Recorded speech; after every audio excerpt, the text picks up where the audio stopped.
धनतेरस की व्रत कथा।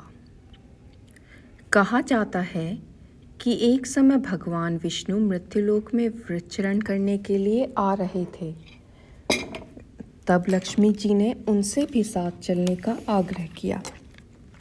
तब विष्णु जी ने कहा कि यदि मैं जो बात कहूँ तुम वैसा ही मानो तो फिर मेरे साथ चलो। तब लक्ष्मी जी उनकी बात मान गई और भगवान विष्णु के साथ धरती पर आ गई। कुछ देर बाद एक जगह पर पहुंचकर भगवान विष्णु ने लक्ष्मी जी से कहा कि जब तक मैं न आऊं तुम यहाँ ठहरो। मैं दक्षिण दिशा की ओर जा रहा हूँ, तुम उधर मत आना।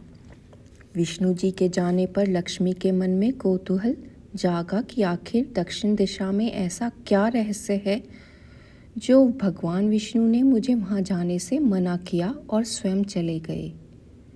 लक्ष्मी जी से रहा न गया और जैसे ही भगवान आगे बढ़े लक्ष्मी भी पीछे पीछे चल पड़ी।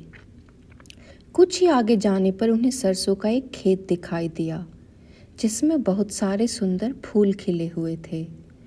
सरसों की शोभा देखकर वह मंत्रमुग्ध हो गई और फूल तोड़कर अपना श्रृंगार करने के बाद आगे बढ़ी।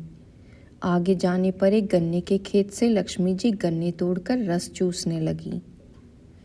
उसी क्षण विष्णु जी आए और यह देख लक्ष्मी जी पर नाराज होकर उन्हें शाप दे दिया कि मैंने तुम्हें इधर आने को मना किया था, पर तुम न मानी और किसान की चोरी का अपराध कर बैठी।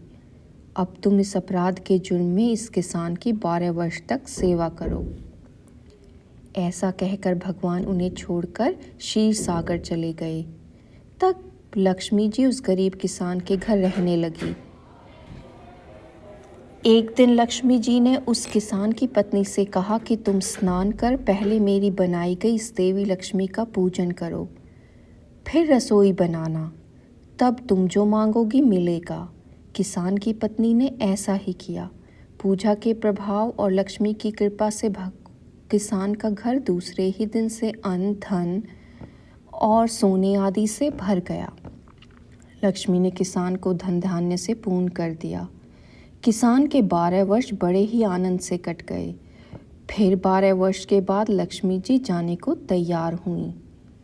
विष्णु जी लक्ष्मी जी को लेने आए तो किसान ने उन्हें भेजने से इनकार कर दिया। तब भगवान ने किसान से कहा कि इन्हें कौन जाने देता है, यह तो चंचल हैं, कहीं भी नहीं ठहर पाती। इनको बड़े बड़े नहीं रोक सके। इनको मेरा शाप था, इसलिए 12 वर्ष से तुम्हारी सेवा कर रही थी। तुम्हारी 12 वर्ष सेवा का समय पूरा हो चुका है। किसान हठपूर्वक बोला कि नहीं, अब मैं लक्ष्मी जी को जाने नहीं दूंगा। तब लक्ष्मी जी ने कहा कि हे किसान, तुम मुझे रोकना चाहते हो तो मैं जैसा कहूँ वैसा करो। कल तेरस है, तुम कल घर को लीप पोंछ कर स्वच्छ करना, रात्रि में घी का दीपक जलाकर रखना और शाम को मेरा पूजा करना और एक तांबे के कलश में रुपए भरकर मेरे लिए रख देना। मैं उस कलश में ही निवास करूंगी, किंतु पूजा के समय मैं तुम्हें दिखाई नहीं दूंगी। इस एक दिन की पूजा से वर्ष भर मैं तुम्हारे घर से नहीं जाऊंगी। यह कहकर वह दीपकों के प्रकाश के साथ 10 दिशाओं में फैल गई। अगले दिन किसान ने लक्ष्मी जी की कथनानुसार पूजन किया।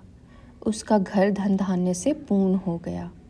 इसी वजह से हर वर्ष तेरस के दिन लक्ष्मी जी की पूजा होने लगी।